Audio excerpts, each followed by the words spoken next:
Want a live interview with Viral Hip Hop News? Email me, Sam Ant, at dlsmediainc1@gmail.com.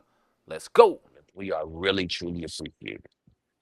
Yes, sir. No, we two brothers born in the '80s, raised in the '90s, and obviously now fathers in this new generation, right? And it's been funny because recently I've been looking at these documentaries and they've been kind of dated in the '90s, and it's bringing back that nostalgia of me growing up. And when you're speaking and you're obviously a brother from Compton, and there was a lot going on in the late '80s, early '90s in Compton, California, and things like that. So, what got you to kind of get out of your environment, get out of those circumstances, get into politics? Get into writing books, getting into kind of wanting to venture outside of that area because for a very long time, especially during those times, a lot of people didn't venture outside of their neighborhoods, didn't venture outside to see the horizons that were awaiting them beyond where they were at in their living spaces. So what was the motivating factor for you to go, you know what?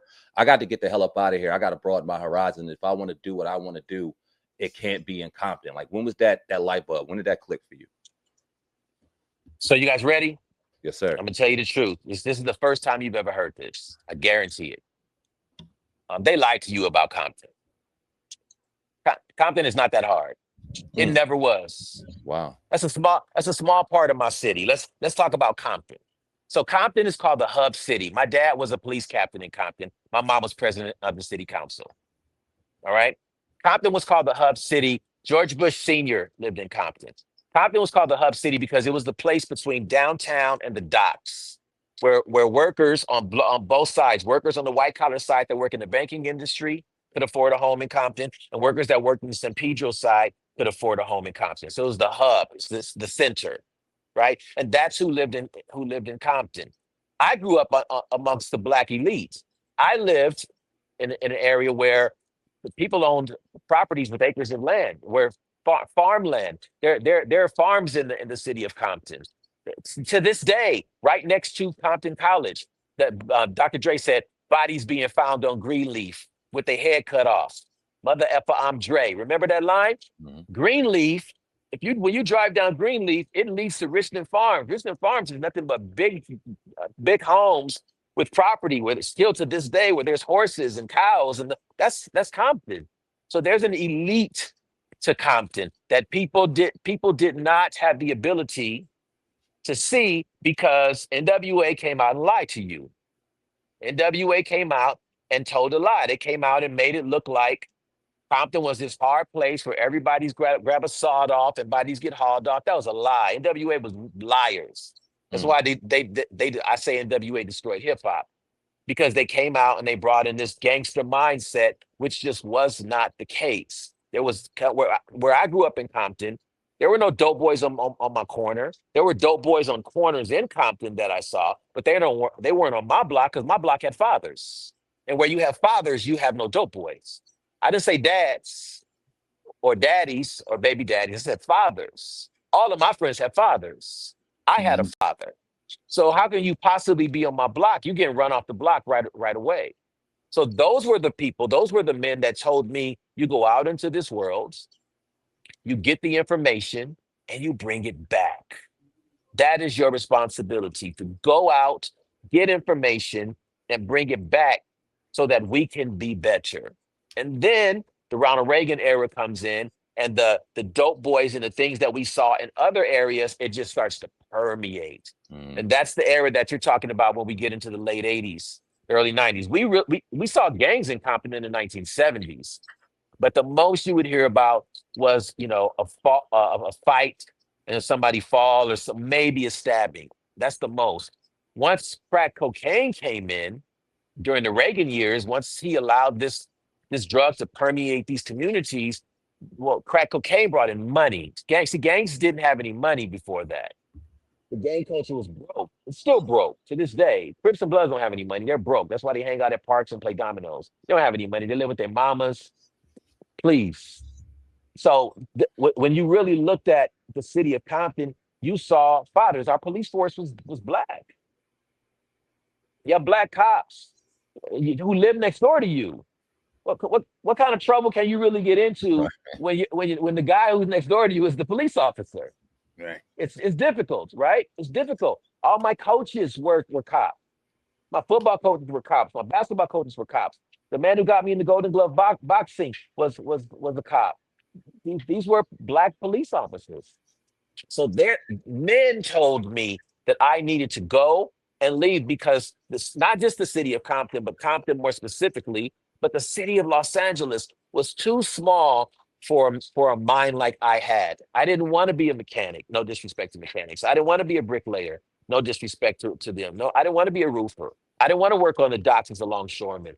I saw Prince in Paris, and I saw Michael Jackson was on television in the 80s in Bucharest.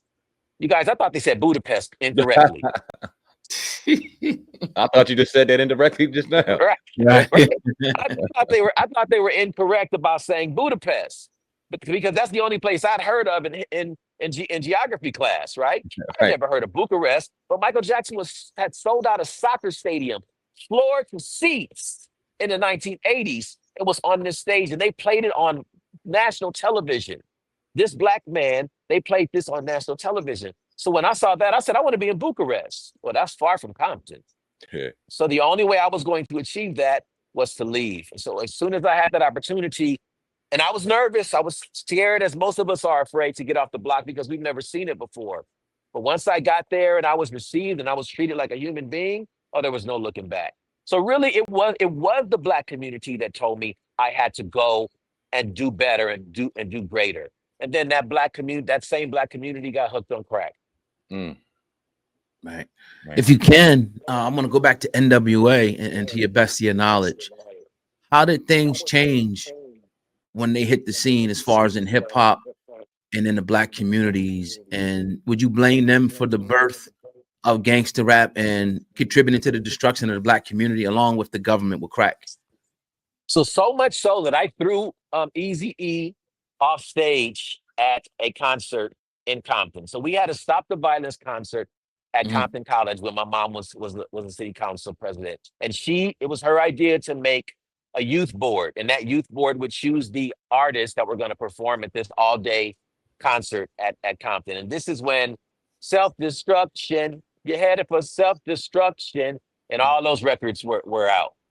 And so we did a Stop the Violence. The Crips and Bloods had a ceasefire, and I was the president of this committee. And so I chose Big Daddy Kane. I brought Tribe Called Quest for the very first time to the West Coast. KRS-One was our headliner, and everybody that you can imagine in between from that era was on this slate. And WA agreed to do it. We said that you could not degrade women in your songs and that you couldn't use profanity. So you had to do clean versions of these records. And everybody agreed to this. And WA hits the stage and goes right in, disrespectful, right in, cussing. There's police everywhere. F the police and all that. And WA was being in WA. So I'm 19 at the time. And this is my show. So I cut the sound and threw them off. Went on stage, the crowd was booing. And I talked to the crowd and I told them that we came here to celebrate hip hop, not degrade hip hop. And that's what we're going to do today. So we let NWA back on stage. They were fighting in the backstage and the police were there and everything. And so we let them back on stage underneath the agreement that they wouldn't use profanity. So the answer is yes, I think that NWA destroyed hip hop. And not just NWA, the group or their music, but NWA as a concept and as a theory of the mindset. Yes, the ideology that NWA not only could exist, but that they should exist. You didn't have guys in New York City talking about selling drugs before NWA. You didn't have this look of gangsterism on the street and the braggadociousness that we have even to this day about working against the law. You didn't have that. Hip hop was full of street reporters. They were reporting the condition, not just of their street, but of the streets of America overall. They were reporting the condition of the government. When Melly Mel and Grandmaster Flash and those guys made White Lines, that was talking about the condition of America. It wasn't just talking about the condition of Black America. And so when the WA came, they said, I'll do this to you, right? I'll put this gun in your mouth. I'll shoot this female. I'll do these things to you. And so they lied to you because none of them were doing any of that. Nobody in NWA was a gangster. None of them were gangsters. Eazy-E was not a big-time drug dealer. He was a low-level drug dealer, corner boy. He was not a big, they try to make him seem like he was this big. Eazy-E was absolutely not a big-time drug dealer. And so we knew this in Compton. And so we're watching this from the sidelines. We're watching the world start to pay attention to this. But the ideal was that Compton should be uplifted, and it was being torn down, and it was at the forefront of this new hip hop. What was hip hop was the forefront of this movement of violence. And so, yes, I think the at the same time you have the government and the Reaganomics, the Reagan years, ushering in drugs into the African American community, and this concerted effort to remove you guys, to remove me, to remove my father from our homes. And that effort was successful. And that is why we have the young thugs that we have today. Mhm. That's why we have these kids today. They are the offspring of crackheads and crack dealers. You know, during These are their children. during that time, right, it was kind of like this transition, because it went from like hip hop being this, like you said, it was street reporters, they were artists articulating what was going on in their communities, and then NWA came, and it was almost like being gangster, being violent, being this other side of being black was more popularized, and you had people like Miss C. Dolores Tucker, who was speaking out against it, and she received a lot of backlash for it. And then it was almost like this divide. It was like either you're this kind of black or you're that kind of black. Did you ever receive that kind of backlash when you were kind of standing up against, hey, no, we can't play this nonsense in our community. We can't put this kind of stuff out into our atmosphere. We cannot represent ourselves this way. When you really started speaking out against it, did you kind of receive any backlash when you started doing that? Yeah, I'll say it as clearly as I possibly can. Niggas will nig. Yeah. Yeah. Niggas gonna nig. Period. If I meet the Grand Wizard of the Ku Klux Klan today, he's gonna call me nigga, right? Yes, sir. That's his job. That's what he's supposed to do. I'm not mad. The question is, what am I gonna do? He's doing what he's supposed to do. The question is, what am I supposed to do? Well, doesn't the same thing pertain to black people when they choose that side, when they choose the Nick side? The same thing is there. When we held a press conference with KRS-One, and they asked him about NWA and Ice-T, and he said, I exist because they exist. And so they're going to do what they're supposed to do. Even to this day, I know I'm listening to both of you articulate, and I know that there are times when you guys are in certain circles and you articulate in the way that you do. If you don't code switch, because we do that when we're around our people, we code switch. But if you don't, if you guys are speaking the way that you're speaking to me now as just intellectual men, they say you're talking white. Mm-hmm. You're speaking white. Why are you talking like that? Why are you speaking like, right? Because we're supposed to, our blackness is supposed to come with unintelligence. And so that's exactly what I heard. Oh man, he's trying to be white. Oh, he's trying to be this. They wanted me, and still to this day, want me to dumb myself down because it makes them feel more comfortable. And that is the nature of the world, is to make those who have chosen a lower path feel comfortable on their path. And the easiest way for them to feel comfortable is for you to join them. Hmm. So yes, that's exactly what the African American community did. We joined them. We joined them. The government said, we want you to be low. And we said, okay, well, you haven't given us anything anyway. The Democrats, the Democratic way, right? The Democratic Party way was to latch onto the government, and whatever they provide is what you accept. So that's what we did in the 80s. It's what we did in the 70s, what we did in the 80s. And so we've been trapped in that mindset ever since. And so because they've never given us anything, we're willing to accept nothing. Mm. So that's what we see with the community to this day. And that's what we saw then. Not until I got out of America did I see that there was something else that was for me, that I was supposed to be something more, that I am something more, and you can't take it from me. You don't have the ability to take it from me. You can't stop me. You don't have that ability. It is not yours to give. You can't give me blackness. You can't take blackness away. How black was Frederick Douglass? How black was Sojourner Truth? How black was Harriet Tubman? These were not unintelligent people. How black was Martin? How black was Malcolm? Malcolm was high yellow, but I've never seen anybody blacker. Mm. So how do we define what we are if we're going to do it based on the lowest the lowest common denominator of our equation? We can't do that. It's got to be the highest. Right. Talking about record labels, what part do you think they play in this gangsterism now? The gangsterism has morphed into drill music, which is a totally about death and destruction, death of our people, making fun of dead people, talking about crimes in music. What onus is on the record labels now to say enough is enough? Because we know if it was Jewish, white, if they was talking about Jewish or white people or any other ethnic group of people, it'd be outrage. But we can have slut rappers, we can have drill rappers, and the execs don't say anything. They just keep pushing it and signing these rappers. So what do you say about the record labels and their So responsibility? so something you guys probably don't know Yeah. is that I was a record executive. And so I had a joint venture deal with Sony Music. Mm. And my deal was done by Tommy Mottola when he was CEO there on the Sony, especially on the Epic side.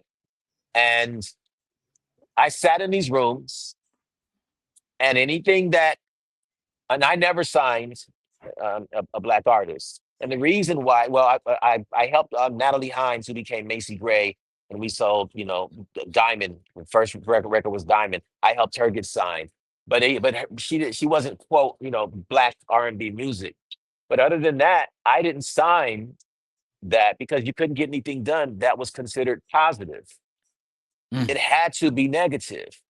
So the Wow. question is a Fortune 500 company or any company responsible for the ethical or moral treatment of a community? That's the question. Is Target or Walmart in any industry responsible for the ethical and moral treatment of that community? And the answer is no. Mm. You're responsible for that.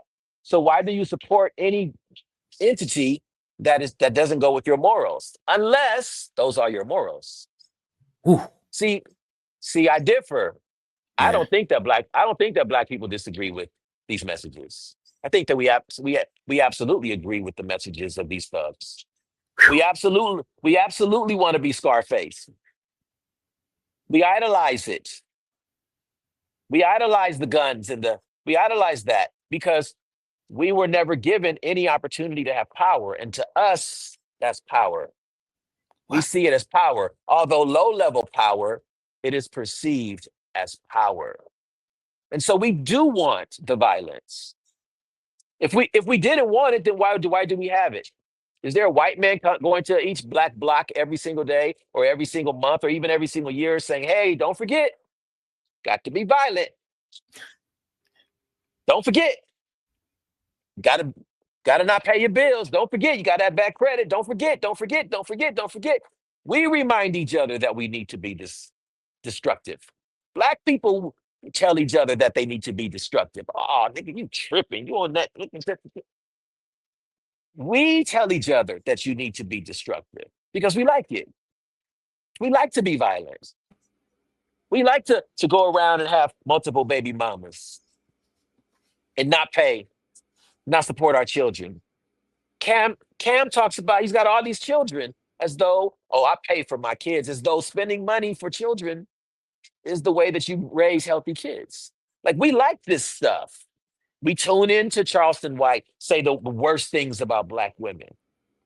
We watch Whack 100 comments playing Pyru. We like this stuff. It's entertaining. We like to see the court gesture and the circus clown. Mhm. It's entertainment for us. Yeah. So no, I don't blame the corporations for being corporations. Sony or Universal or whomever else you name, Nike included, they don't care about you. They're not in business to care. They're in business to sell. And they would change their message the moment that you stop buying their current message. So the question is, why do we continue to buy the messaging of today's record companies? Why do we continue to buy the messaging of today's shoe companies or any other company that is not uplifting you as an individual? Forget the community stuff, just you. They don't have to uplift an entire community. Are they uplifting you? Or is the messaging uplifting you and your brand of human being, your brand of fatherhood, your brand of parenthood, your brand of mentor, your brand of big brother? Is their messaging uplifting to you, just to your life? And so why are we supporting? Because we like it. Niggas go nig. Mm. I want to transition very slightly. You talked about the uplifting of messaging. I want to kind of transition that into politics, right? Because like never before, we've had the capability to kind of look at our political sides and express ourselves with social media and things about our political sides. And you see a lot out there about everything. But my question to you is, sir, where do you think our advancement as Black people have gone when it comes to politics? Do you think that there is one side that is better than the other, or do you think that, and like in my opinion, it still kind of falls under the same umbrella, and we had to do some more self-checking before we could think any of these political lines could do anything for us? But what is your thoughts on the current political climate as it pertains to Black people? So we don't have Black people anymore. We have Black males and Black females, and then Black LGBTQ in the center. We don't have a Black community. That hasn't Black communities not existed since the 1960s. We don't have that. So we can't that falls on deaf ears. The reason why we can't get anything done is because we keep trying to act as a monolith where we should all have this level of thinking that can uplift us as a group, and we are just not a group. Yeah. So I don't believe in that. I don't believe in trying to uplift community. I believe in uplifting myself. And if you're uplifting yourself and you live next door to me, and you're uplifting yourself and you live on the other side of me, and I'm uplifting myself, gentlemen, how does our block look? Looks pretty good, doesn't it? Yes, sir. We don't have to march in the street. If you just take care of you and yours, take care of your house, then we don't have horrible city council people. We don't have horrible county commissioners. We don't have horrible police departments, because we won't tolerate that. We don't need to march in the streets to achieve these things. We already did that, and we see what it got us. So the state of where we should be today is I'm a registered Democrat, but I'm not a Democrat. I don't support the views of the Democratic Party today. Absolutely, I do not. But I don't support the views of the Republican Party either. So then where does that leave me? Right. There's no such thing as the independent party. It doesn't exist. Independent just means not Republican and not Democrat. But that's not a party. So then where does that leave me? It leaves me to think for myself. Sometimes I'm on the liberal side of an issue. Sometimes I'm on the conservative side of an issue, which makes me a moderate. And that's what you'll find that most Black people truly are. We're truly moderates. So then why aren't we voting moderate? Well, here's the issue with Black people in the political sector today. We don't spend any money. We've got more Nikes in our closet than we do dollars in political campaigns. We've got no stock. We own no stock in Nike, but we got 35 pairs of Nikes. Some of us got 3,000 pairs of Nikes in our closets, but we haven't spent $1 on a city council race. Look, whoever you buy is who you own. Yes? Wherever you invest your dollars, there you shall have power. We don't invest our dollars in politicians. We invest our dollars in Nikes. That's our problem. So if Black people really want to do what it takes to get power in this nation, then we do what it takes to get power in this nation, which is spend your money on power. Power is in politics. How do you get that power? You spend money on political campaigns. When you spend money on a political campaign, what do you get to do? Tell them what you want. What do they have to do if they want to continue to get your money? Deliver. So today, gentlemen, whatever money you were going to spend and I'm talking to everybody that's watching the podcast, whatever money you were going to spend on this purchase at the mall, take that, put it in an account, an interest earning account at least, at minimum. If you go to follow me at Maxwell Bellieon, I'll tell you where you really should put it. But just off the cuff, just take that. You can put it in your matches if you want, but invest it into a political campaign, a 501c3 or 501c4, where you get a tax benefit and now you get a voice. You get 5 of your buddies to do it, then get 10, then get 50. And now you guys will have a voice in what happens on your block. Now you guys will have a voice in what happens in politics. Well, look, even Eazy was smart enough to donate to a presidential campaign. He got invited to the White House because he donated a few dollars. It wasn't hundreds of thousands of dollars. It was, I don't even remember. I think it was 1,500 or something like that. He donated. He got that dinner at the presidential dinner and all these things. He saw that he needed to get himself in this game. He wanted to be perceived as powerful, which he was not, but he wanted the perception. And so that rings true